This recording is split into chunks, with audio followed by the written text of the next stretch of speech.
go in 3, 2, 1. That's a long one. Go. Woo!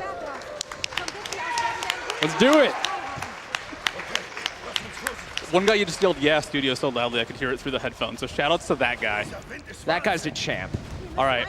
This is Rise of the Tomb Raider. It's a pretty normal game. Not really a lot in terms of glitchiness. We do some mountain climbing. We kill some bad guys. You know, you do the normal kind of Lara Croft things. No dual pistols in this game, but it's okay. First things first, we got to scale this mountain. We are with our good friend Jonah, who is about to go ahead and, we'll get spooked with us by these spooky mountains. Happens to everybody. Yeah. And this is, the introduction to the game. It's a little bit slower, walking and talking, just introducing you to hey, it's a mountain. You should recognize this mountain. We'll get knocked down. A lot of bad stuff happens to Laura in this game. So I need to check one setting really quickly. Okay, that setting is fine. I think we're all good. All right. And let's see. And now we're in the air. Yeah, definitely good. Standard. It's just how it goes. Yeah, this is a normal playthrough of Rise of the Tomb Raider. I mean, we are climbing the mountain. Yeah. So. Well, she's raiding tombs, we're climbing mountains. This is how you do it, right? This is how I played it for the first time. I don't know about you guys. But yeah, we're out of bounds. And very out of bounds. We're gonna do that a lot. This is a very out of boundsy game with very complicated out of bounds. Get a face full of snow right here. Yep, and a lot of this is about loading the next area. So I just had to trudge through a lot of snow really slowly. There's a really bad pun there of snowly. I just want to point that out. And that's still a crime. That will load the next area and let us keep going on our merry way. Climbing this mountain takes, I think, 10 minutes if you don't do any of these skips. It's like 7 or 8 to get where the skip takes 4 or 5. Hopefully the skip doesn't take 4 or 5 minutes. Okay. Everything about this is super janky and weird because you're not supposed to be here. No hates to the devs for that. That's speedrunning sometimes. The camera really wants to fight you because it keeps wanting to point in bounds. And we are clearly not in bounds. Okay, these are the scary jumps where my odds of dying are pretty high. 1 scary jump. 2 scary jumps. 1 scary run. The last scary run. Will the game crash? Well, I almost died, so that's also scary. Will the game crash? Yes! Nice. That wasn't on purpose. Yeah! Woo!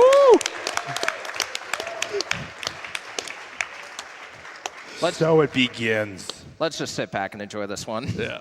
So the Rise of the Tomb Raider, there are this is the crash spot, actually. This is the one spot where it's just it can crash pretty reliably, but not all that often. All the practice, all the playthroughs I've done so far in the past 2 months, I think I've gotten 1 crash, though. Now that we finally started, we got it. It should have made an autosave. Worst comes to worst, I've got a backup autosave in that same spot. So, yeah, that is the mountain climb, though, it was about 2 minutes there, and it saved about 5. I guess, whoa. Yeah, we're back in.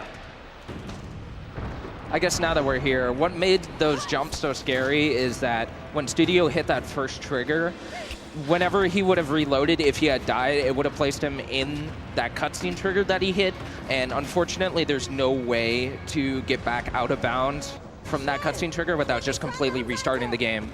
Yeah, I would have had to load up a backup save I had by the first section where I fall down the mountain.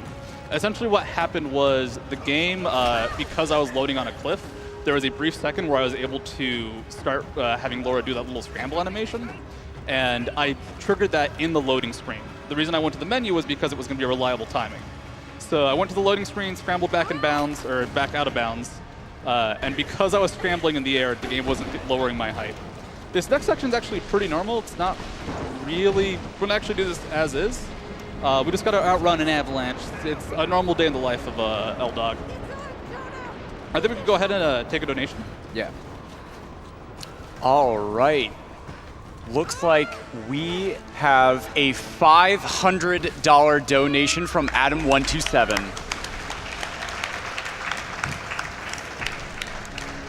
And Adam127 says, donation? That's a great message. He's on point. Well done, sir. All right. So there is some trickery we can do here. Like a lot of this is kind of paced. I can't fall down this any faster. She's going to try and grip, but we actually want her to fall all the way. So I can grab here, and instead of doing a climb animation, it just skips a little bit of a sequence there. And this is kind of the end of this section. If you jump too much, you will actually outpace the falling of the rocks here, and sometimes L-Dog will just like veer to the side and die. So we made it out. This is the first level done. No deaths, 1 crash. I'm pretty okay with that. Yeah, I think, and the crash is pretty random, so. It's one of those, like, I should have, I don't know, done nothing differently because I had no choice in that matter. The intro to this game is a little bit slower because it's building up the lore, it's building up why she's here, why we're doing all these things, like why are we in Siberia, why are we now in Syria? Why is this scorpion here? As this happens, there's a lot of cutscenes. So we can probably take another donation now. The game gets a lot faster. The most important thing to remember, though, is that I can fire my gun in like 5 seconds for no apparent reason, and it's just really funny. There's no beneficial use to it. You can probably toss out a donation now, though. All right, we have $25 from Nick Knack Nick that says, I picked up Rise of the Tomb Raider last summer, and I am excited to see this game at GDQ this year. I really hope to pick up on some strats from the run to make my next playthrough even shorter. Good luck on the run. There is one thing I'd like to point out here, where we're actually being introduced to the true protagonist of the game, which is Laura's ponytail. So there's a setting, I don't know what it's called in English because everything is set to German and I don't speak German. Please don't make me Google translate it. I think it's like hair textures. Hairworks. It's like NVIDIA Hairworks. They made like a big deal about it. And it actually looks really good when it's on, but when it's off, Laura's hair physics will just kind of go. And like it's like she's permanently in a breeze. Going. Permanently in a breeze, more like a hurricane. Yeah, so like right now it's just kind of moving on its own, and it won't really stop doing this. The entire ride. Yeah, like this right now, it's just like it's bobbing in sync with her. It's staying at perfect like horizontal level. And I'm a big fan of her hair right now. It's like magical hair. Okay. There's some writing there. I believe this game has, what are the 3 languages in this game? It's Russian, Greek, and Mongolian. Yeah, it's something like that. There's a bunch of mechanics that we're not going to use. Yeah, it's like you can do a bunch of side quests, you can learn different languages, and actually I really like this game casually. Like, I really enjoyed it. And like all that stuff was like, oh, this is fun, I'm collecting stuff. I'm learning languages in a way that I've discovered through this run. I cannot pick up German by playing this game. But like, it's actually kind of like, it's neat playing through it, and I feel a little bad skipping all of it, but then, you know, it saves hours. Section right here, this is a little bit more climbing. Syria does get a little bit more busted, but we have to kind of get to this section that opens up with aiming. We don't have a weapon, actually. Like, I was able to shoot the pistol, but they haven't actually given us the gun in-game. Here, there's one trick. I might die. I just have to jump and grab it on that ledge, and it saves a cutscene of Laura grabbing onto the ledge. Okay, coming up, we've got a, I think, 50-second kind of walk section. So as soon as I get up this rock, I think covert, back to you. All right, sounds good. We have $150 from Benson that says, longtime watcher, first-time donator. Save some money today because of nice people, so why not give something back? We also have $5 from Alex Senpai that says, longtime watcher, first-time donating. Good luck to the runners on the Tomb Raider games. So this game I consider a horror game just because of this scene right here. There's a scary skeleton. This is enough. If anybody wants to argue with me, at me on Twitter, we'll fight. I thought that one skeleton scene was really moving. It's not as important as all these other skeletons, though. Yeah, but that one skeleton scene was surely moving. There's this one really scary skeleton. Everything else is just, you know, there's some scorpions. This is a genuinely creepy scene, but once you've seen it 100 times, it loses some impact. This game uses in-game timing for the leaderboards, just because it helps narrow computer differences. So I save reload right there, even though it probably doesn't make a difference in real time. It's just one of those habits that I have at this point.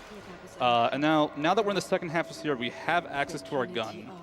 And this game gets broken again. Little bit. Let's see if I'm able to get this. That was actually All right. relatively easy. That was actually really fast. I'm going to choke up the next part. Yeah, I just kind of looked. I was able to clip into that trap, use it, the perspective of Laura aiming down her gun to look in third person, which causes weird clipping issues. And now we're swimming, by the way. Now we're swimming. I have to not fall out of bounds here. That's enough. I'm going to be safe and not try and do that again. And then this is an entire like tutorial on swimming and like getting out of traps, and we just skip through it. Which, by the way, even though we got out of the water, we were underwater the whole time. Yeah. Okay. That section of water is actually a lot tighter than it looks, mostly because you don't really have an idea of what is solid and what is not solid. So Studio actually pulled that off really cleanly, even though he took the safe route. Yeah, like that was a little bit. That was a reliable way to do that. Oh, I couldn't get the jump. Okay. But like I said, Syria opens up the glitches because we now have access to a gun, which lets us do a lot more. I need to. This is kind of tricky because I'm not used to this setup. I need to find like a little sliver of pixel that will let Laura melee up here, and then I can jump up here, and that skips most of the climbing puzzle in this section. So melee attacks have a really weird phenomena, I guess, in this game, where they sort of displace Laura's model and allows her to climb up slope surfaces as if they're vertical. Yes, if you're going to slide down it, she no longer respects the slide. So because it was a slidey hill, I was able to go ahead and melee up it. This comes into play a few times actually, and it's a pretty major skip. Here was relatively minor. That's a triple jump. Let's skip this jumping puzzle, and we are good to get swept away. There's a lot of water here. A lot of water in this game overall. Also some skulls. I don't know if you knocked over the skull, saw the skulls knocked over, but I feel bad for them. Coming up is a trick that I hopefully don't die on like 5 times, which I'm going to be honest, that's kind of been every trick I could die on so far. I need to platform Laura in a section where she does not normally platform. I'm going out of bounds for this. So there's no real protections for her. The game doesn't do anything to keep her in bounds. And to make matters worse, I am on a really strict timer. Like a really strict can actually affect you in the speedruns timer. So for example, missing that jump was too slow. There's an invisible wall blocking me from going out of bounds too. Doing this will let me skip and not do this section the full long ways. If I can't get this, I will give this a couple tries and then reset. So we are out of bounds. There is no protection for Laura. That's the hard part. Yeah. That's actually a lot tighter than it looks, mostly because of the way Laura controls in the air. And that was actually a really hard trick. And I got a second try, and I'm really happy about that. A lot of this game is just randomly super punishing. It's weird. Yeah, so that's kind of I want to say problem, but it's just the basis of a lot of this run is, if you go fast, that's good, but if you make a mistake, you will be punished severely. So every death there, it's going to be like 15 seconds by the time you get to the part that's difficult, after the loading and after actually making the jumps you need to. So a jump there is really punishing, and there will be tricks later on where it's like, oh, you died here, well, there goes a minute, there goes 2 minutes. So I will be doing those incredibly nervously. We have a little bit of auto-walking, so I think we can go ahead and bust out a couple more donations. While we figure out whatever this plot is. Yeah, sure. We have a $333 donation from Mr. Cranky Cat. He says, always look forward. Yeah, go ahead and clap for that. Mr. Cranky Cat says, always look forward to this event every year. I love the cause, and I'm amazed how the speedrunners turn it every year.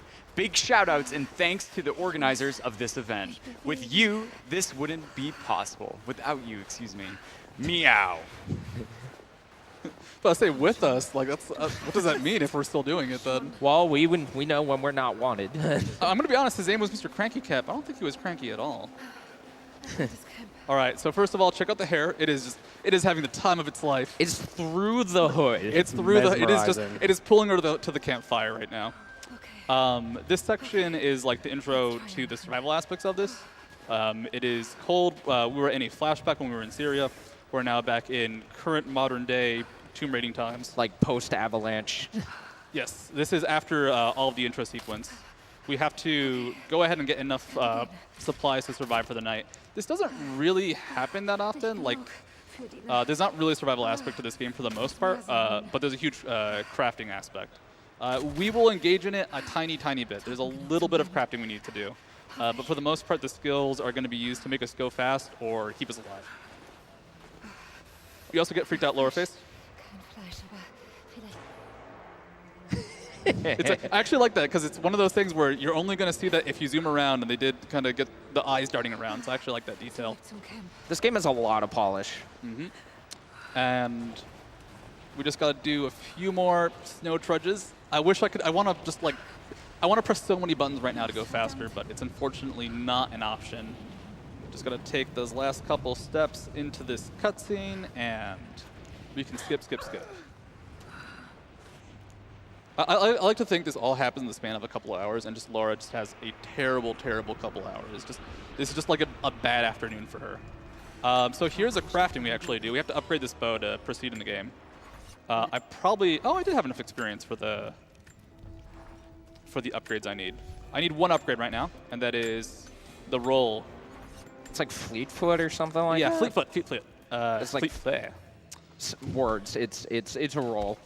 So you jump, you roll, you jump, you roll, and this is the fastest way to move her around. There are exceptions. It depends on the surface.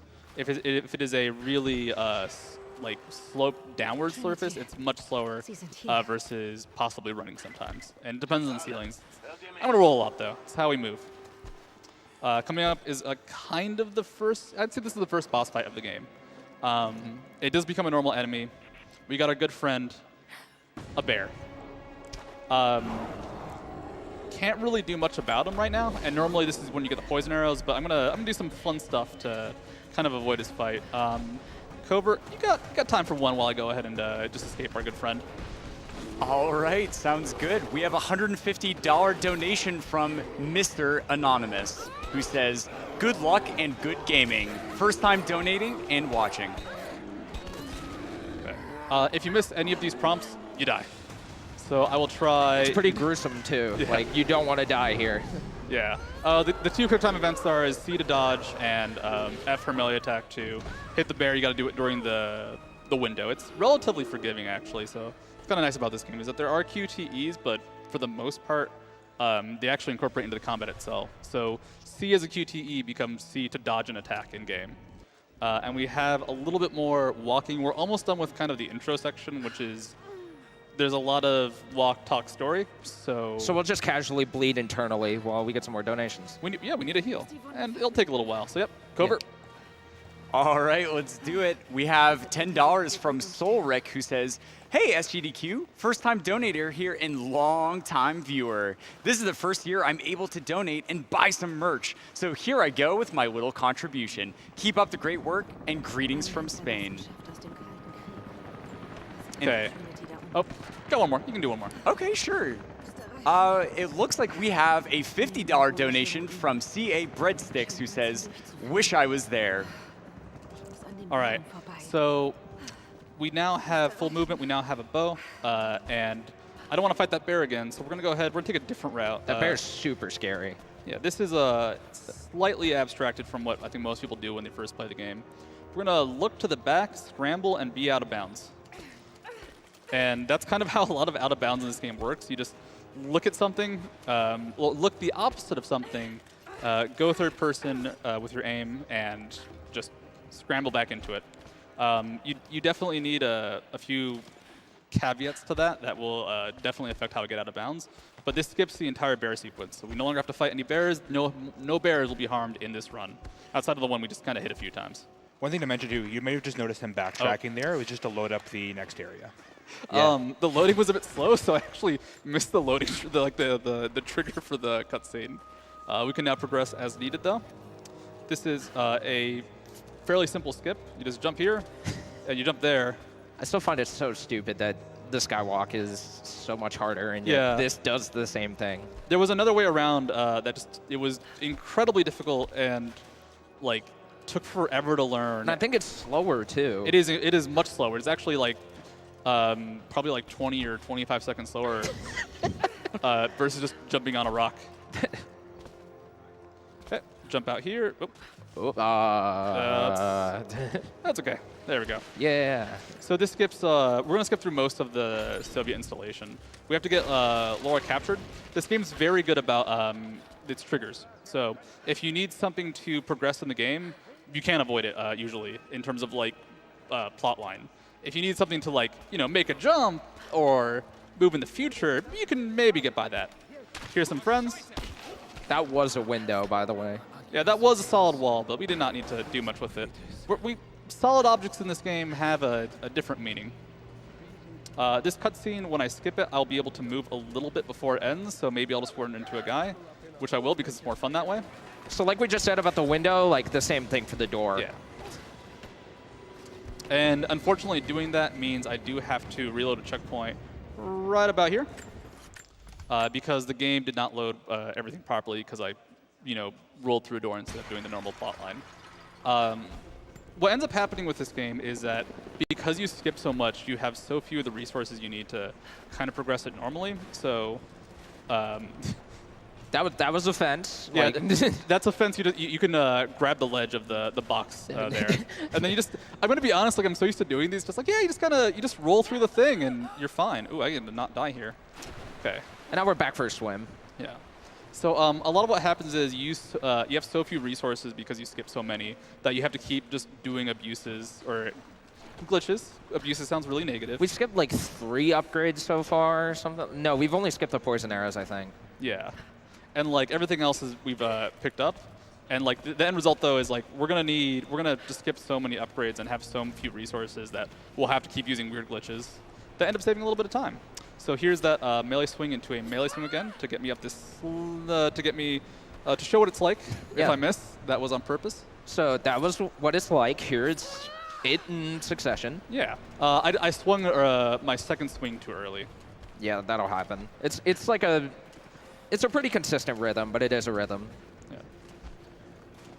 I want to take a note, just like, the cool thing about Out of Bounds in this game is that this is actually a super cool game to explore and not in the tomb raiding idea.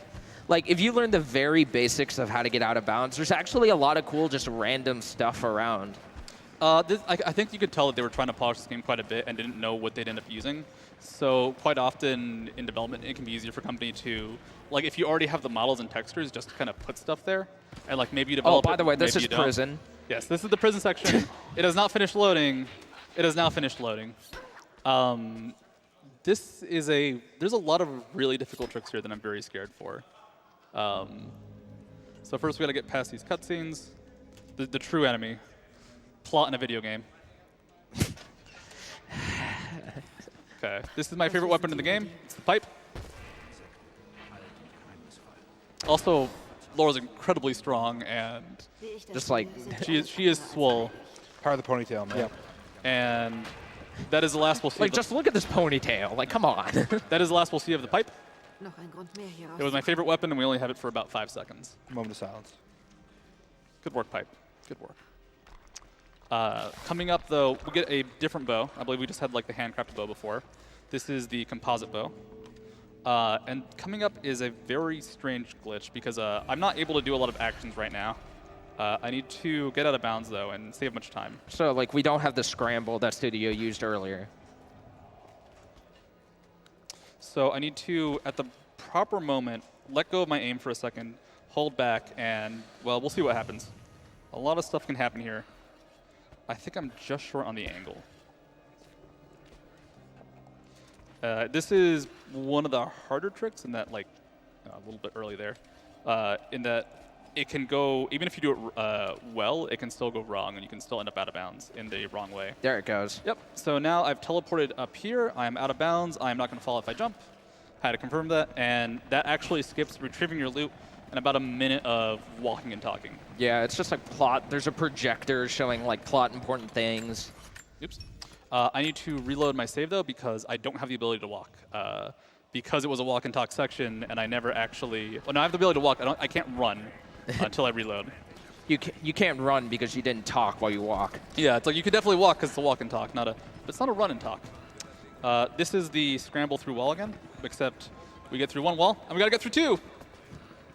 And we did. Additionally, you can jump on this fun set of lockers and then fall off them, all on purpose, And then once I get up here, and I've used my good RNG, I can fall off again, all on purpose. These are some round square objects. Yeah. It's like, okay. What we're actually farming for here is good ponytail RNG. Yes, okay. So now I am back out of bounds. It actually looks really inbounds till you get up here, and then it's just... And then everything just kind of goes. Yep. All right. Like, what is the floor? Like, I mean, what is anything in Telora? Who?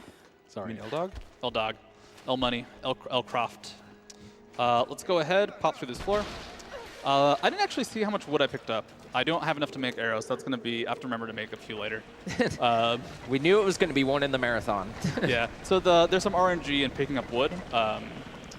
It's either 1 or 2. You need 2 to craft arrows, and I got 1. That's fine. There's another pickup on the way out of here. Do you have time for a quick donation, Studio? I'm gonna come through more walls, but it should be stuff people are pretty familiar with. So, yeah, go for it. All right, we have a $25 donation from Board Game Crew that says, "Hey Studio, can you stay in bounds? There are too many glitches, and we don't acknowledge this as a speed run, and we'd love to see the full story." All right. Just for them, let's. I'm gonna need another 2 hours for the estimate. You guys okay with that? Okay. I'll need to know if production is okay with that. I heard a very mournful no to my right. Production just told us not to meme.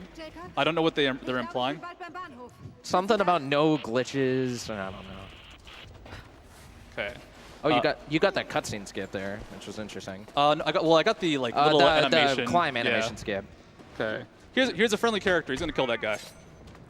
And then we're done looking at him for a bit.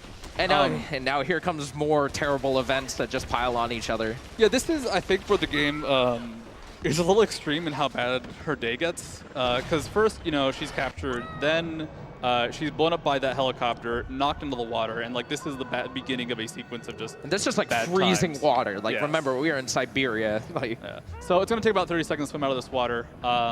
Covert, give us another. All right, we have $10 from Dr. N Hairworks that says, "Dr. N Hairworks here. I have a PhD in hair studies, and I can confirm that Lara's hair is incredibly normal. Good luck with the run." I don't know if hair studies is a real major. Are you implying he's not a real doctor? I don't know I'm not sure if he went to an accredited university. So this is all part of the prison escape. We have left the base, we swam in the water, it's overall been a pretty bad time, and I love the finisher for this, is she gets out, and there's actually more stuff coming. Like this, when I got here normally, I thought this has to be the end of the sequence. We escaped, we're fine. No, there's actually still a helicopter chasing us. And even she doesn't seem enthusiastic about it. It's like, man, this is kind of a scary sequence, even though it is still kind of a timed running section. Is you can do a lot of jump rolls here, and if you mess one up and die, it wastes a ton of time. So I got a little bit more safer with the jump rolls. Instead of risking 40 seconds for half a second, I'll just do it the normal way every now and then. I think that's a safe trade for a marathon run. Okay, hop down here, hop up here. I forgot the rocket swings by you at the last second. If you get too far ahead, you can desync the game a bit. I've died to a rocket that was just supposed to be in the background. It's like, well, the helicopter, he got it this time. It was just there, so why not it blow up? Yes. All right. Back in the freezing water. Back in the water, and now we're kind of out of the walk and talk section. The story's been set up. You know who the good guys are. You know who the bad guys are. There's still mysterious aspects to it, but a lot of the cutscenes that would explain it, we're going to be skipping. And from here on out, there's no piecing this together. Yeah, you can kind of get some plot from what we've done, sort of. There's bad guys. It's Trinity. We'll see what happens to Jonah. Yeah, we'll see a little bit of what happens, but the game's gonna get weird. It was a little weird before, and it's gonna keep getting weirder. And a lot of this is gonna be kind of being out of bounds and trying to overcome the very strict limitations of what you can do out of bounds, because it's very free, but it's also very broken because not really developer supported. I have to first climb up this little ridge. You can see a cheetah, or I believe it's is it cheetah here? it's like a tiger or something. Yeah, it is. It's a big scary cat. it's like yeah. just like You have big cat enemies in this game. Leopard, it's a- that's it's the a- one. It's a leopard. Okay. Yes. Yeah. Snow leopard. I couldn't remember because like I know it's not a cheetah because they don't live in Well, Siberia. look, it's whatever it is in German. You know. Okay, we're gonna jump, press S twice, and I am now skywalking. Laura can now kind of fly on surfaces. You can actually get some speed. I'm gonna ramp up this wall. Let's go, go, Laura, go! Keep going, and then Go. slow down because there's death planes here. I don't want to die. The best animation, though. Yeah. So that just skips a huge chunk of the game, and we can actually get a really late game upgrade, which is the broadhead climbing arrows.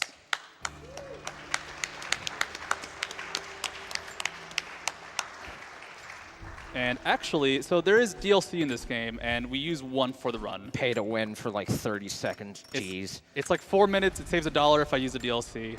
Or it's like $4 and it saves $1 if I use a DLC. No, save a minute if I use a DLC, and it's $4. That's what I mean to say.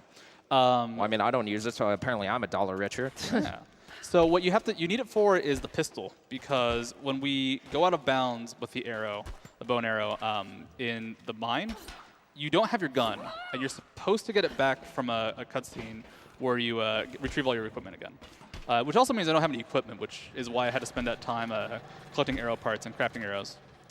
So because of that, you need a gun for different later parts of the run. And I think the decision was, it's DLC, it's a little annoying, but it saves a bunch of time, and it's a really cool skip, so it's worth investing in it. So I'm out of bounds right now. I need to load the next area without falling in bounds. Be very careful about this. That's the next area loading. All right, nice. Okay, I need to not fall out of bounds, which is about to do because it's a bit too far to the left. Once again, it's really tight, and this doesn't help that we barely see Laura's model in all of this nonsense. I also have to not fall inbounds. That's important too. Is inbounds or out of bounds is a reset at this point. So I need to get over here into the mines. We are in the mines. We have 2 friends coming up. What they don't tell you is that Laura, I guess this would be poisonous? No, venomous. If you touch them, they die. So our friends, we touched them, they died. I guess they figured out she has cooties or something. Who knows? I like this section because you can jump roll at really low heights. And it looks really goofy. Okay.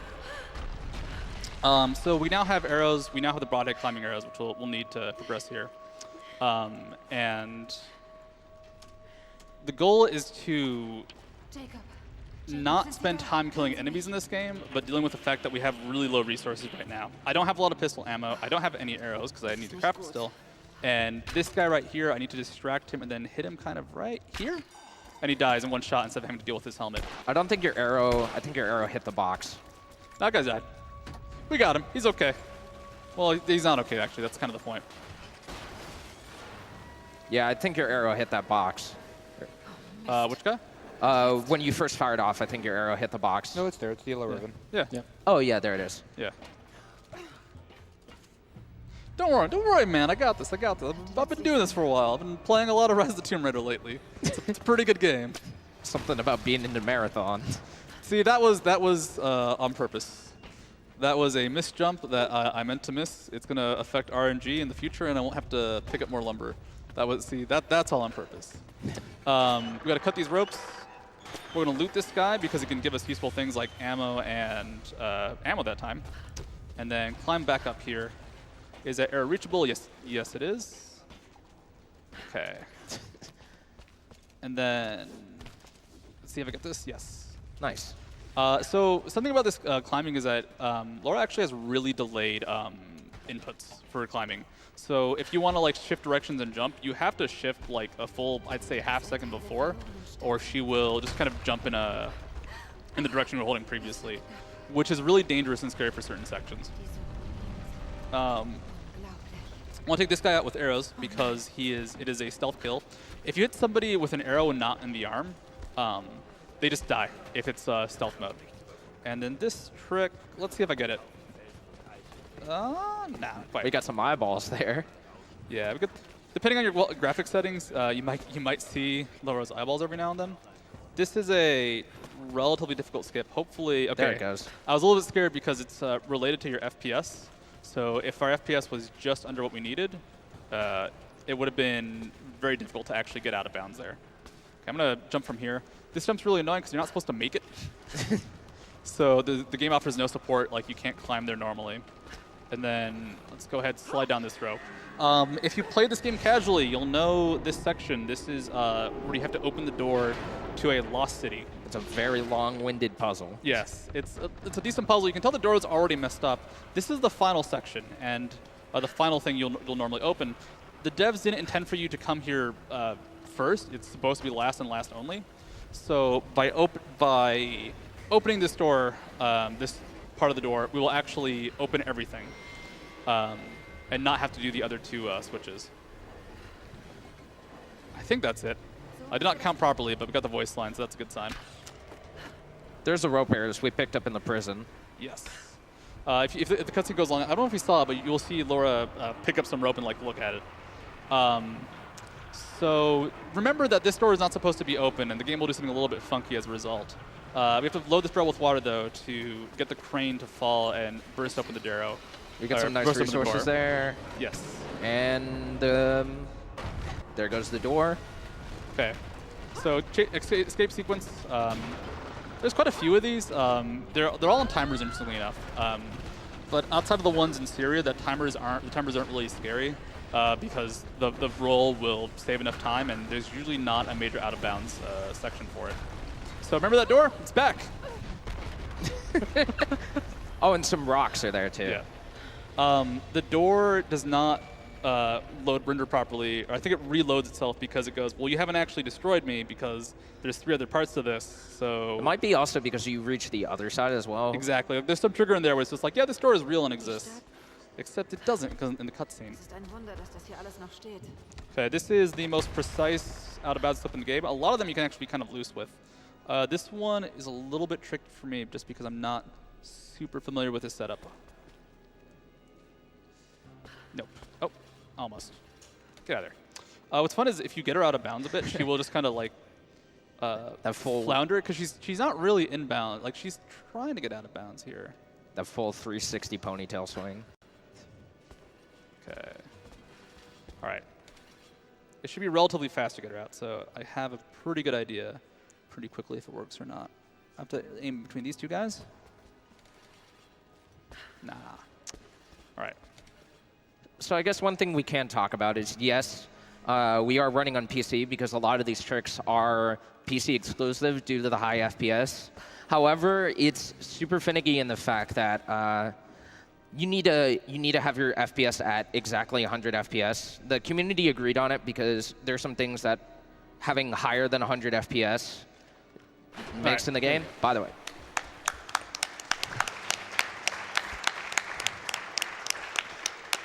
Yeah, and so like having the right FPS helps there. I think this is actually a tricky game to run on different setups because a lot of the graphics settings that work on one setup may not work on the other. So things look a little bit different from my home PC, and that just makes things a little bit harder. It really only becomes an issue with, I'd say, that skip and maybe one coming up in the future. So hopefully it's not a problem. We'll just say that was all intended and on purpose. The game has trouble loading here because we're not supposed to be here. This is not surprising. But I mean, hey, take some time and enjoy the scenery. Yeah, let's go ahead. We don't need Laura in the shot. It's a beautiful scenery. It's a beautiful game. Go ahead and enjoy what we see. Just going to keep platforming. Oh. Laura will come back. This section, Now she's like I said, again. it looks really good. This is my favorite part of it. Floating trees. And if I turn to the side, the ground will load back in. Essentially, it doesn't know what to render because it's not loaded properly. So here's a little yellow patch. It's a campfire. The game's back. And we're going to go through the archive section. You normally have to do a lot of plot stuff there. You like help some villagers out, and then you go in, I think, when the village gets attacked? Yes, essentially like they're fighting a war with Trinity, and you support them through it. But all of that takes a lot of time, and really we just want to go ahead and go along with the plot. So like I said, this game is good about story triggers.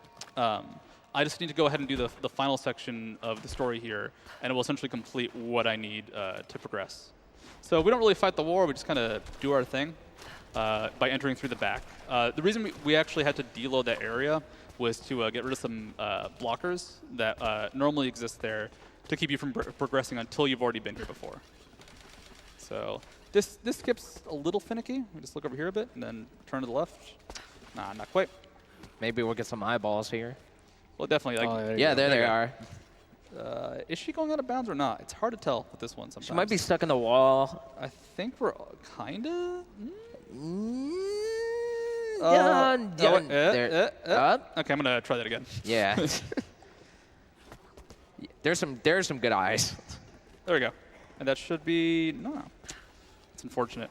What's So yeah, I think the scary thing about this game, like doing it in a marathon, is Just how inconsistent it is, like without the same setup you normally have when you're doing runs. yeah. So like now we're out. And we're swimming again. We're swimming on water. Someone in the void. That is the entire next area. You can actually go walk on the kind of the blank spaces in front of us.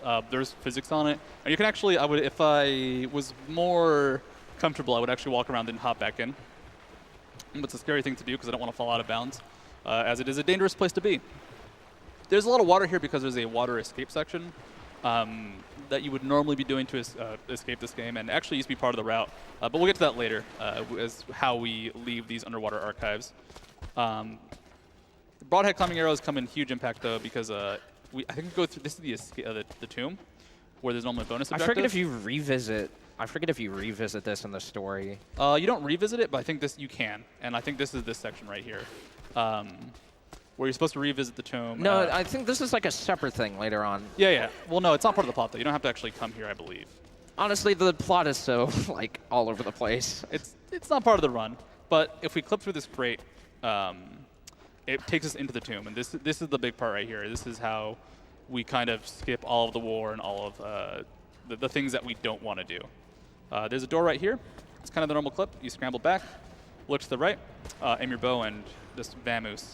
So we get to meet our, I'm going to say the worst enemy of the game, barrels. We need these barrels to blow up some structures like that. The problem with them is that they're a little bit inconsistent physics-wise. So we blew up that first barrel to let this barrel free. I'm going to go ahead and drag him twice, just to be safe. That second one didn't do anything. I don't care. I want to make sure that barrel reaches its destination. Just hope and pray, chat. Just hope and pray. So 150 experience. We got it. The barrel's on its way home. There's some more barrels to navigate. One's already in place. We got the second one in place, and we need 3 total. So we got to grab this third guy. This is where the physics get a little bit wacky, because the barrels will sometimes just kind of do what they want. So this is a physics puzzle. You attach the barrels to the ladder, or to the beam, and then when I drag it here, hopefully, okay, both barrels went. That's exactly what we want, because it balances it out and it gets a second barrel. It gets a second barrel up. It's really struggling. Like, yeah. I want to go ahead and cut this guy. Just let it clip through me because it's funny. just like that. Get around here. And then I can shoot this barrel, and in this cutscene, I'll knock the other barrel down to the water. These are not skippable.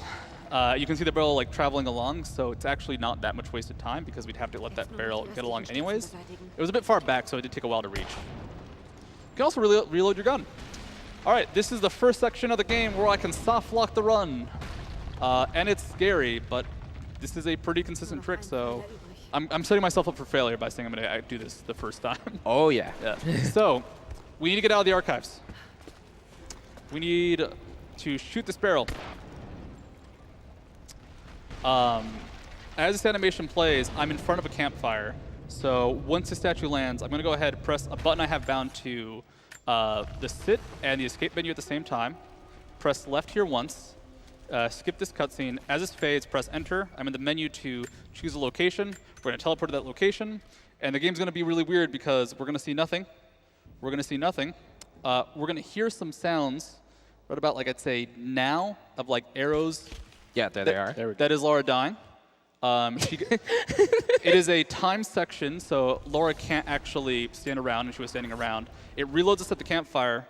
We teleport while we load. And by getting back up, we have now teleported. So assuming I chose the right location, which I did, it'd be really odd if I didn't, we're going to have a really long load because the game had nothing pre-cached or ready for us to actually enter this area, and we will have completely left the archives. If everything went well, I'll let you know in a few seconds.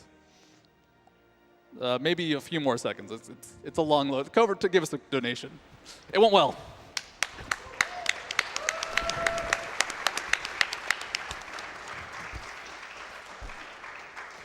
Still Just have watching time. that circle spin. Yeah. Still have time for that donation? Yeah, toss it out. We gotta go to the entrance of the archives to load the next area, so it's gonna be a little bit. So give us a donation. All right, great. We have $50 from Grant Parker that says, Rise of the Tomb Raider game dev here had to donate during a game I worked on. Thanks to everyone for playing and running for an awesome cause. Also, Lara says, kill those animals. If you've seen any Shadow of the Tomb Raider gameplay so far, that is her personality now. She is all about those animals dying. All right, this is a backup if you missed that first jump. Let's see if I get it. Okay. That section was scary in practice because I was pressing a button incorrectly. But now we are out. We're out of the archives. We have our good friend Jonah. Now that we visited the archives one more time, he's here. You're back from the mountain. And we actually have another long load time. This is loading up the entire mountain section that we were in before. So as this loads, like these cutscenes are all fast. This last one's gonna take forever though. So we have time for a donation now. All right, well, we have quite a big one. We have $1,000 from Mav150. Woo.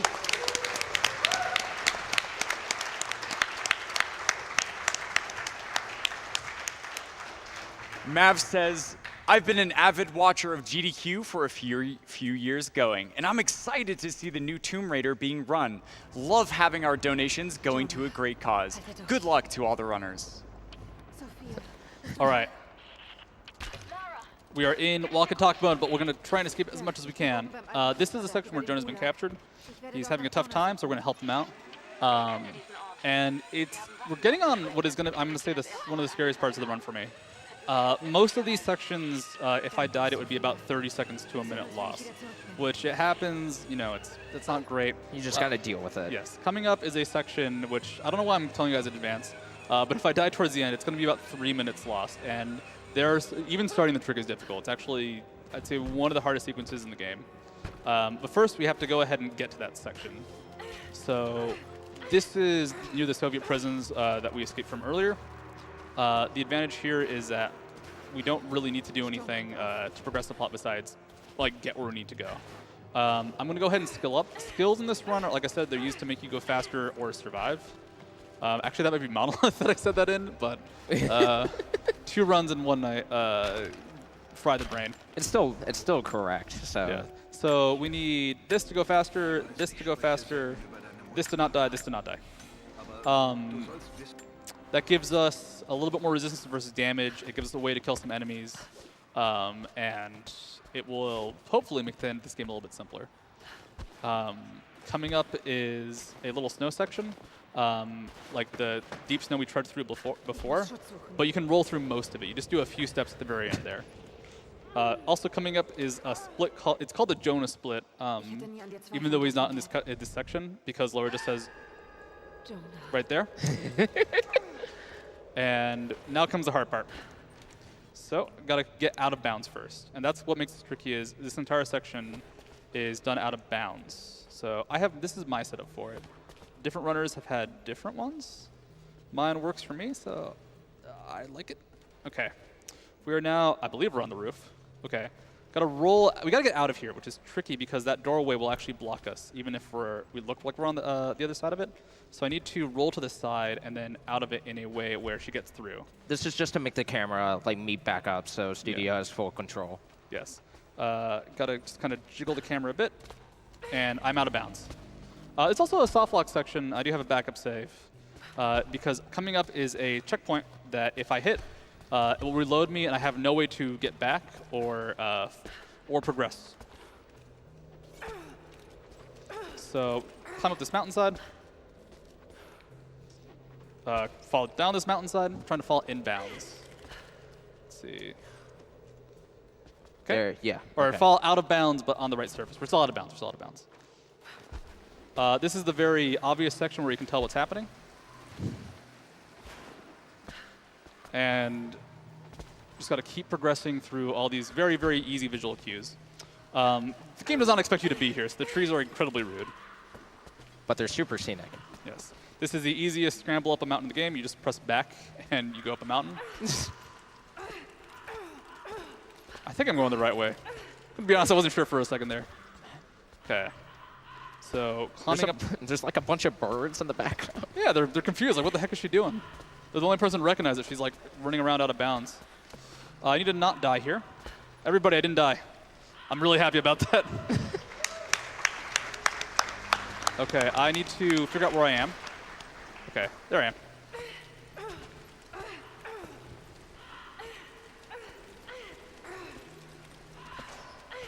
Shows the L-Dog's voice actor. Yes. And I'm where I want to. Did I load properly? No, it did not load properly. All right, we gotta go to that jump I got a plus on again. Don't die. Don't die, please. Yes. I think my approach is a little bit weird on that one. So get back here. So once again, full of like very noticeable landmarks. Yeah, I'm very careful about this just because I don't want to die. Like, I don't want to die in this section, and it's very easy to die in this section. It looks like there's like a lot of walls to walk on, but sometimes there's just big old pits because they don't expect you to be here, so they don't have to make this continuous in any sort of way. And now we don't even have Laura anymore. Yep, and she's back. If I get stuck in between this tree, it's a soft lock. I did not soft lock the game. Well, actually, you can reload, so it's just a reload at that point. This is the scariest section for me.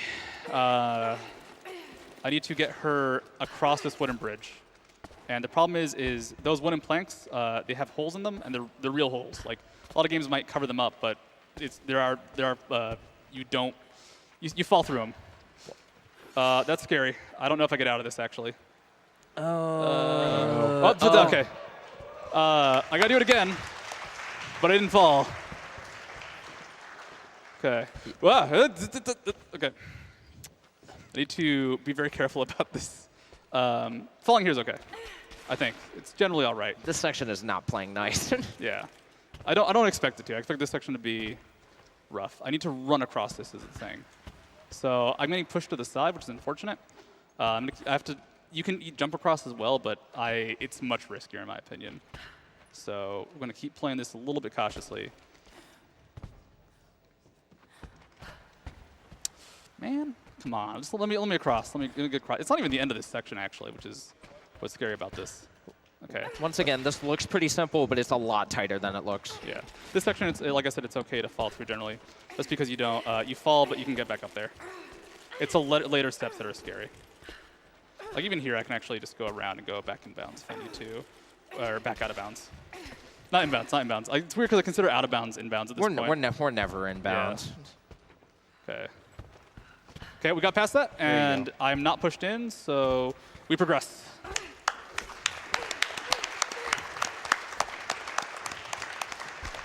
So coming up is just a bunch of death planes. So if I jump, I'll die. So I'm not going to jump at a certain point. It's just running down a hill. If you know the path, you don't die. If you don't know the path, you die. So Covert, give us a good one. All right, well, here we go. We have $10 from PyCallSup that says, "Hey, studio, it's me, PyCallSup. Rise of the Tomb Raider was one of the first games I actively tried to speedrun, in no small part to you. It's amazing that you guys are able to do this every year for such a great cause. Been watching for years. In light of that, I decided it was finally time to donate now that I can. So, from the Swole Dad community, Stud Thong." Donation goes to Runner's Choice. Shoutouts to all swole dads and swole moms. All right, that is a big scary section over. I could have fallen through the cracks at the very end and gotten stuck there, but it didn't happen, so hooray. And now we're going to get a lot of red. All right, I need to kill guys here. This is a combat section. There's a set way to do this. I cannot see anything, and I missed my first shot. I am totally about to die. I am totally not dead. So one of the upgrades I got was to let me do that. Wow. All right, that one I've never seen before. Woo! Breaking new ground here. That's a new crash on me. I'm not sure what happened with that one. The game saw like the gas canister in the air. It's like, well, you kind of messed up at the beginning. We'll give you some slack. Let you try this one again. It's because you didn't hit the guy in the head. I hit a guy in the head with one of the gas canister once, and it actually bounced off him and completely screwed up the section because it had bounced into a bad position. The combat in this game is a little tricky because we don't have any good weapons. Like You only have the bow and the pistol we here. have the bow and the heavy pistol from the DLC, and like you normally upgrade all that stuff, and like the bow gets really good and the pistol gets pretty okay. And of course, you would have had the shotgun and the assault rifle. Yes. And so, like, these are big armored guys you would shotgun. I think you get armor-piercing ammo. I believe you do. You do. Yep. It's been so long since I've done the combat normally that I forgot. It's really one of the only things I'm ashamed about is that like a lot of the combat is really good, and you just kind of skip it. Yes. So because of that, we have to use some extreme measures, which is going to be the gas can, just to kind of blow people up as a group. I take out these first two guys because they are in a good position to kill me. So we fill up this gas canister, we throw it. Hopefully I don't hit the one on the right. This might be a little too far to the side. I did. This is scary. I might die here. Yeah, this is not going to go well, I feel. I'm not dead yet, though. No, I don't have any. I do not have any cloth, which is a little interesting. So I should have gotten one from a canister earlier, but I'll be able to pick some up for a section I need it on. I'm actually glad I tried to heal there. Okay. So shoot that guy. Shoot that guy. Okay, throw this canister. I did not hit it. Okay, cool. That was really close. Okay, so that guy on the right is aggro. That's fine. I need to shoot that gas canister, and then that's that section over. Das war der letzte von ihnen. Ich muss zurück zu Jonah. Okay. I am short one cloth that I'll need to heal with later. This is a longer loading screen because we're going back to the mountainous area, so Covert Muffin, give us another one. All right. Well, we have $25 from Gluten Classico that says, I've been enjoying this crazy glitched run of the Lara Croft catastrophic misfortune simulator. Keep on aiming, floating, swimming, and other traveling through walls. Go, studio. I feel so bad for her in this game because she has such a bad time. Like, it really is just like, this video game character that's not real is just getting destroyed, and it's a little bit too much for me. The reboots, like the reboots in general are just really bad about that. It's just like, to be fair, Uncharted's also like that, where it's just like Nathan Drake's gonna have a terrible, terrible Friday, and we're unapologetic about this. He's got a free weekend. This is a section where it's faster to run because the ceiling and the slope makes it really bad to jump roll. There's not a lot of sections like this, so let's just appreciate the addition in the sequel because Tomb Raider 2013 doesn't have a run button. Ooh. Okay. Broadhead climbing arrows. Let us get over here. Let us jump over here. Let us jump up here. And let's see if I fall to my death. It's possible. It's a very short death, though, so I don't mind it too much. You can make that jump, but if you miss it, there's a checkpoint literally right there. And it's something very easy to attempt and like mess up on with in-game time, but because deaths would be bad here, it's a little bit scarier. This is the orrery section. I skip a cutscene by jumping up there, and I need to jump up here, and then not fall off will be the goal. Okay, I need to make sure I don't accidentally trigger the cutscene, just because you can't move properly because of the camera movement. And that little ledge is a little bit mean sometimes. Laura's very kind of forceful in her movement sometimes, so it can be hard to make precise movement. So I need to jump up here. No, not do that jump. That was the extreme jump that went a little bit too far. Essentially, I'm trying to get higher up. With the jumps, if you try and climb up, you can sometimes get a little bit more height, which is how I do that double jump sometimes. And like, it's a little bit crazy. This is probably This is probably the most vertical wall we're trying to ascend using this climbing method. Yes. And it's a pretty rough trick just because there's a few sections where if you miss it, you don't die, but you just fall to the beginning. And it makes me feel bad. So, and getting onto this first ledge right here is tricky just because, oh, that's not the way I normally get up there, so that's cool. Hey, we take those. Yep. Yes, okay. And we're going to crawl out of bounds right here. And this leads to a water section. This is the water that we were just in on the way into this area. And this lets us swim out of bounds over here. This is going to skip all of the orrery section, which is a very long, actually pretty fun puzzle. and I just have to press E. You get a little bit more distance with Lara if you jump, and this is a scary jump, so let's see. No! I rotated the camera, which I should not do. I got scared there. We missed the jump, so we're going to fall to our death. This reset is a little bit long of a load because it's taking us back to the point we were just at, but it already starts to despawn some of this area because of how far we moved. Once again, that jump was just really tight because, like the platforming in Syria, Laura's very difficult to control in the air. It's like she has a surprising amount of air control. Like she can do a lot in the air. It's actually incredible for a 3D video game character. Like you're not locked in really at all. But it does mean that she is still not the easiest person to move. Okay. That was a lot cleaner. Yes. It would take a couple of seconds. It takes a couple seconds just to bounce her out. So one attempt to get out of bounds this time, which is nice. Okay.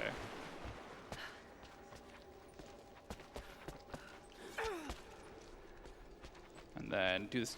All these jumps lead out of bounds. I think she eventually dies if you fall here. Okay, made the jump, and then we'll wait. We'll wait. We'll wait. And then the next area loads. I'm going to say now. You coming? You coming? Okay, okay, I might have just been off the trigger. There we go. There's the rest of the game.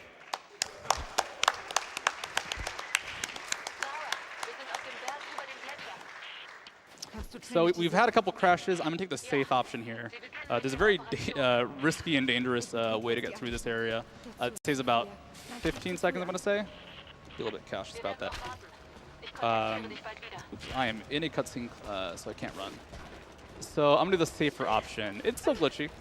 Here's where you first meet the ancient guards. They have immortality. They're guarding this area. There are bros. Hey, man. What's up? You're not supposed to go up here, so they don't have any collision, nor do they react to you whatsoever. So I'm going to go ahead and jump here and crawl back inbounds. This is going to give me an item that's very important. It gives me the grappling hook. For some reason, going through this cutscene or going through the checkpoint by it will give you the grappling hook. Normally you loot in the chest. Normally you have by now. You actually need to get through the out-of-bounds area I was in before that had the bridge. So we can go ahead and grapple, which will be, you need to beat the game. It's a few key places. Instead of going through that cutscene, you can actually trigger the side of it, which will just trigger the checkpoint, which gives you the grapple. And then from there, you can do some crazy out-of-bounds that I'm not the best at, and they're already risky by themselves. Instead, we just climb over here. We meet a good friend with a very big nose. And let's see, we got a little bit more climbing, so you can probably toss out another donation. All right, well, we have $20 from Catsworth that says, "Studio, help! I have a work question. Also, have my first ever SGDQ donation." Love you, Catsworth. Catsworth is a very cool dude who I wish he could be here right now on the couch, replacing one of you. I'm not going to tell you which one. Argue amongst yourselves. No, I'm kidding. So we have to. So that bridge is like a kind of a teeter-totter bridge. You will normally bounce on it, but instead I'm able to aim down sights, and I can avoid the part that will actually force you out. Then you jump out of bounds. You get out of bounds. You do the normal stuff.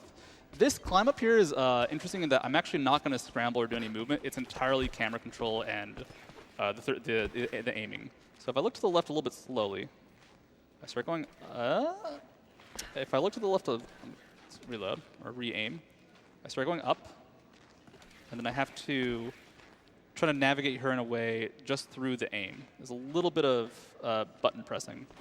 Unfortunately, it's being a little mean to me right now. I'm gonna blame this control on FPS, even though I don't think it's actually. I think it's just me. Okay. What's happening here, though, is the collision of Laura and the wall is getting real messed up. There we go. There it goes. Not quite. I'm getting too far to the side, which is a little bit strange. Like it's kind of putting me off. At least we get some good eyeballs in there. Yeah, I get the eyeball perspective. No. You can make it all the way up without jumping, but if you get close enough, you can jump to cover that last bit of distance. We're a little bit short though. Let's try looking down. See if that helps us. Maybe? Okay, we're up. Now we got a nice long bridge here.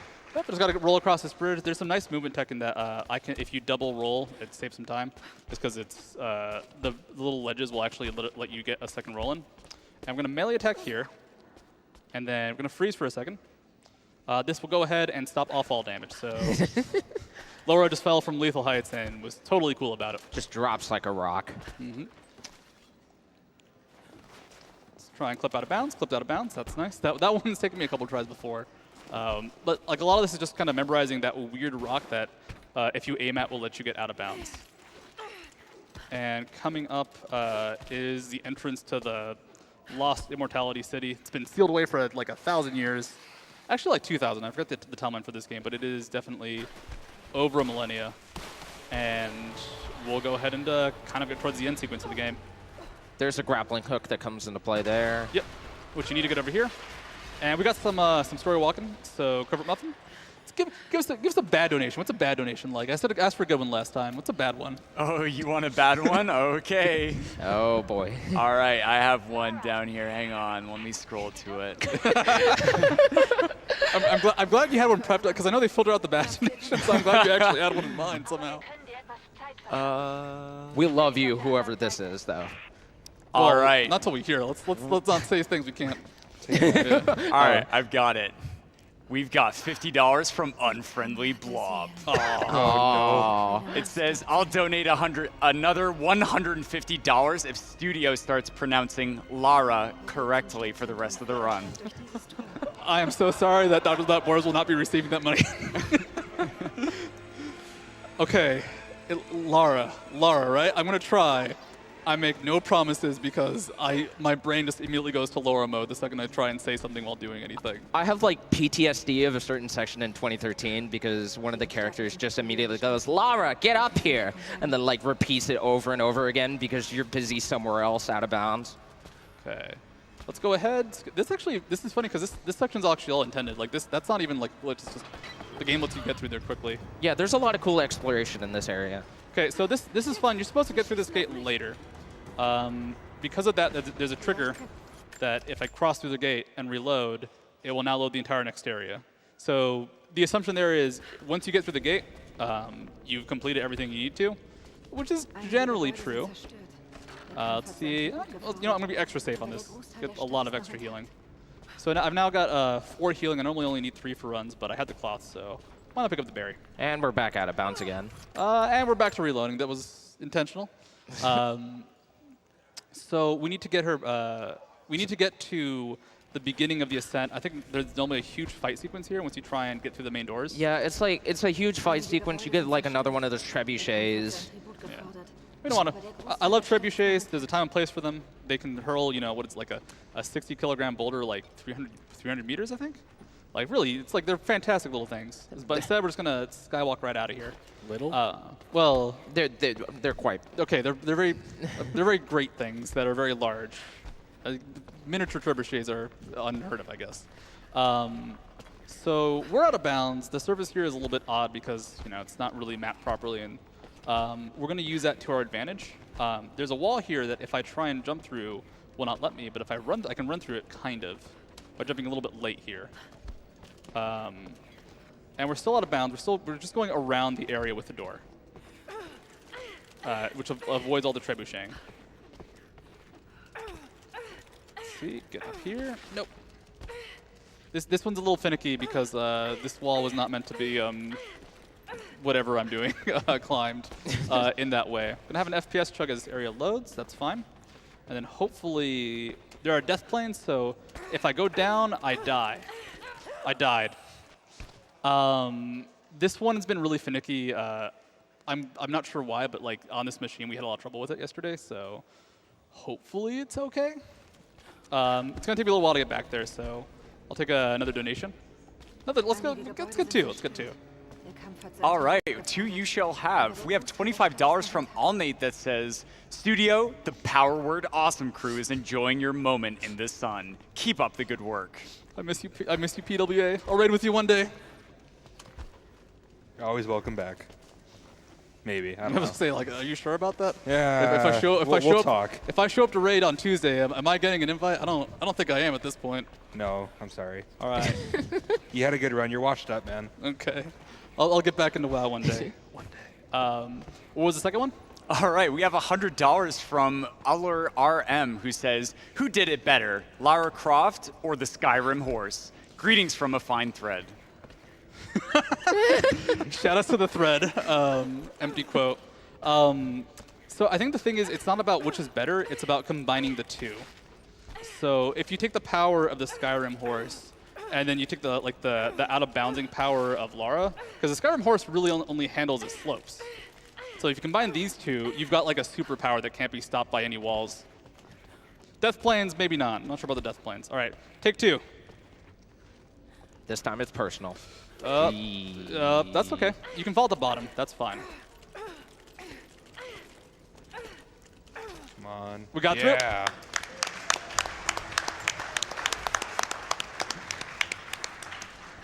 I didn't mean to, but it is actually easier if you fall at the bottom just because it gives you time to position correctly. This is the final ascent. What's my time at, by the way? 109. 109? Well, 110. 110, okay. We might still get underestimate. It's been a dicey run. Couple errors, couple very minor errors on my part, you know, the smallest things, all the crashes. But hopefully we can get through it here in the next 11 minutes. The final ascent's a really fun section because it's a lot of just tricks, like a lot of just movement. You know, the fortress is under attack, and that's going to definitely come into play later. But the enemies aren't really in this section. Like, the fighting is exposed to being elsewhere. It's just a lot of like very creative platforming and just moving around. We actually don't glitch that much or out of bounds that much. This isn't out of bounds though. I'm able to get out of bounds by choosing the left thing to swing on. It's a pretty precise jump. Got jump one. This one I have to not fall off, which the game loves to make you fall off there. And then that is the out of bounds, and we are back on track. 3 cheers to the tiny out of bounds. Yeah. It's a little out of bounds, saves a little bit of time. It's cute. It's cute out of bounds. Okay. It's actually faster. It's faster to wall climb there than jump, I believe, just because the jumping can actually put you in a really weird position. Coming up is my favorite speed tech, where it's lots of intricate and difficult movements. You know, it's one of those crazy things where you have to do things like press the spacebar a lot. And if you just press the spacebar a lot, I'm gonna get to the top of this, and I'm not gonna get knocked down by a boulder. Crazy tech, crazy hard tech, and then you press the spacebar a little bit more. This is the final ascent. They actually save a couple seconds by not falling, getting hit by that boulder, which is nice. So here's the action. I love the scene. You can actually fall down there if you mess up I mess up a jump and die, which is not going to happen, not possible. And the actual scaling here is a little bit weird because it's the same kind of wall climbing we've been doing most of the run in the ice. But what makes this tricky is there's a rounded corner here. Oh, which, yes. Oh, I can't reload there. So we fall on the ground. I guess the soldiers just kind of trample us at that point. Somebody else fell with us too, actually. So I'll take this a little bit slower. Luckily, we don't have to do the climbing section again. I need to not get hit beyond the wall when a boulder lands, or it will cause a little animation to play. I never noticed how long the scream on that guy was. Climbing up here, you can skip a little bit of this fall by pressing, by crouching and falling off. And normally she's recovering from a fall. Instead, we just made a tiny, tiny bit of progress. And we're just going to climb up the rest of this. There's a way to save a couple seconds here if I jump, but the camera angle is really deceiving, and you'll sometimes just veer to the side and die. So it's the safer option, sadly a little bit slower to just kind of shoot here. Top right, I believe you'll see Laura get ammo, or she just did. If you don't have enough ammo, the game will actually give you some. Yeah, the game's really good about making sure that you can progress through some of these sequences like that. Yeah, we gotta shoot this guy. All right, the boot doesn't work, does some good work, but just doesn't cut it. So we just shoot this guy a bunch. I like I was sorry. gonna say, if you don't do it quickly enough, he does kill you, but the strategy there is just you shoot him so fast that it doesn't give him a chance to move his head around. This is I need to really point out that like I really don't want to die here, which is a terrible thing to say in a speedrun. But if I die here, those enemies that were fighting each other no longer fight each other. They just fight me, and they're very good at fighting me, it turns out. They're actually, like, I'd say experts at fighting me. The reason I have healing items at all is honestly for this section. I pop. Ugh. Let's heal up.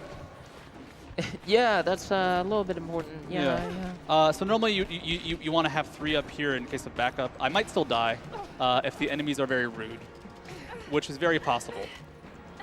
Because I can get shot off this wall, and they're still shooting at me. I didn't kill any enemies there. And no, we did not die.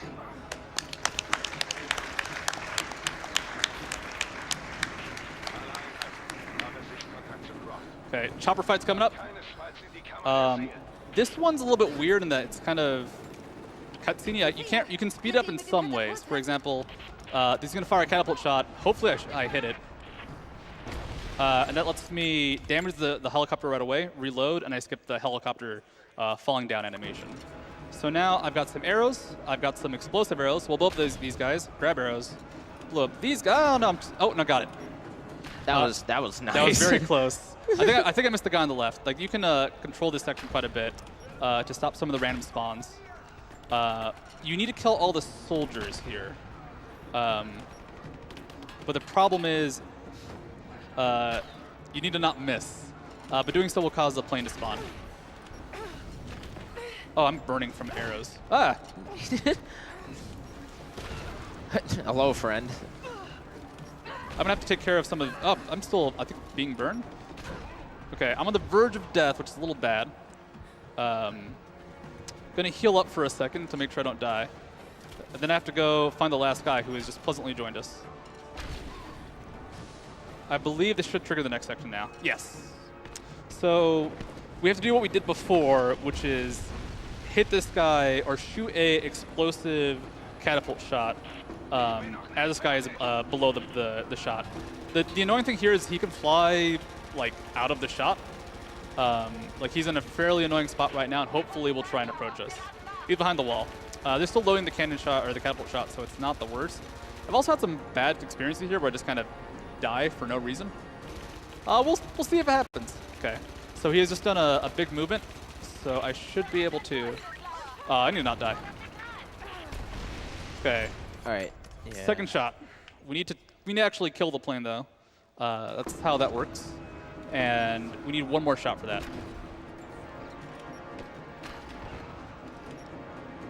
Hey. At least explosive arrows make this pretty easy. Yeah, there's one annoying thing, which is you can sometimes pick up one instead of two. Whoa, come on, man. Did you just go through that guy's leg? A little bit. This is gonna be tight. The problem is I don't have any explosive arrows.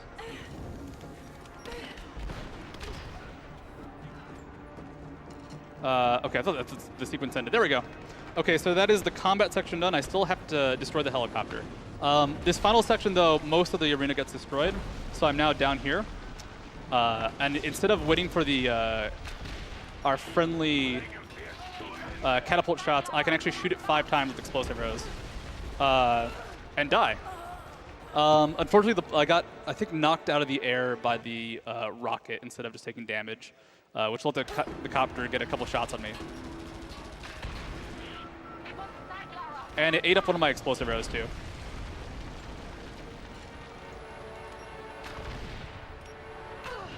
Ow! Oh, that blew up. That would explain that. I'm gonna grab some arrows just in case, because there's a good chance I don't have explosive arrows or just die. See, this is the thing. Is like sometimes I've just died here. I'm not sure why. The game's just like, nah, you're gonna go down. missed a shot. Okay. If worst comes to worst, I can just do this the normal way, which I hate to do, but the game's being a little finicky right now. And I missed the shot again, but let's just proceed.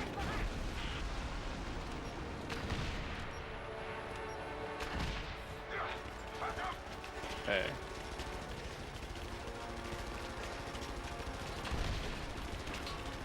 Only got one explosive out of that one. They got one again. Yeah. I need to pick up the arrows. I think what happens is the damage on the helicopter will outpace the animation on your screen. And I've only been seeing this like here, but really just means I gotta not mess up and get hit. This is really hitting home how finicky this game is. Once again, emphasizing that like there's no really gain, but if he dies, it's just a very immediate time loss. So that's okay. Helicopter down.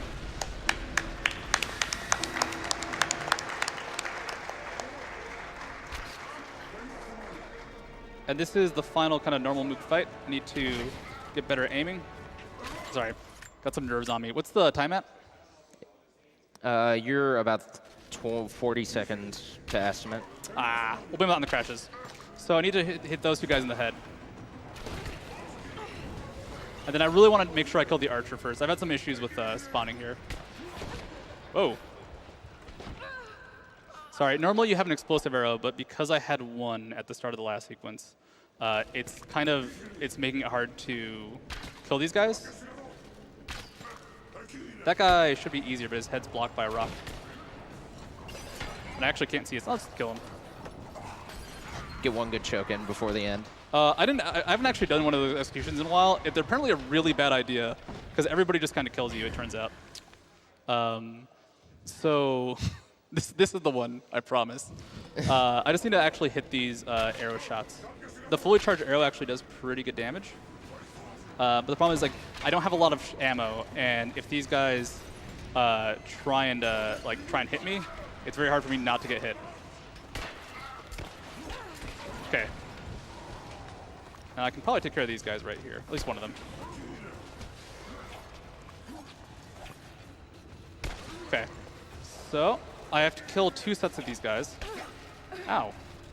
Oh, the fire hit me. Okay. The fire did not hit him, though. So the fires here respawn 3 times.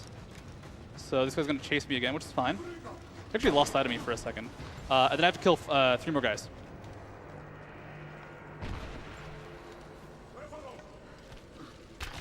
That guy's nice and just kind of lines a shot up for you.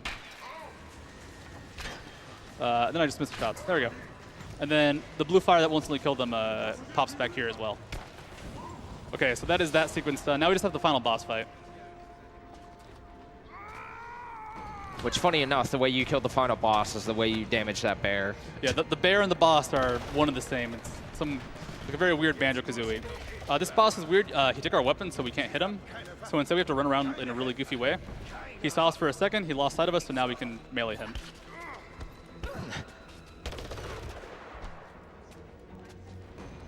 Time for a quick donation? Not really. There's not a whole lot left. Yeah, I gotta throw this can.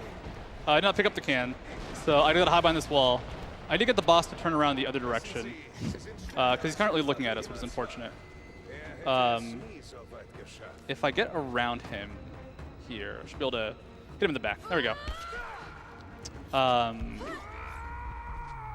right, that is the final boss down, kind of.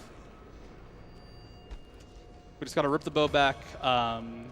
I'll give the read on the last bit of this right here, and we can get a donation, which is we got to shoot him once, reload to skip the death animation, and then we go finish the game. So time for a donation right now. All right, well, Unfriendly Blob with another $150 donation saying, as promised. Thank you, Unfriendly Blob. Thanks. Thank you, Laura. And time.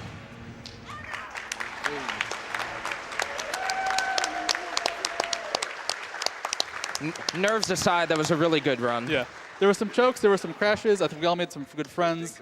Shout outs to Unfriendly Blob, and shout outs to Lemi, specifically, and the Tomb Raider Discord, because they're super useful and super awesome people. And Lemi especially set up this like 4-hour tutorial that was just awesome for learning the game. Yeah, that was Rise of the Tomb Raider. Little rough, but feeling pretty okay. I think we're good to go.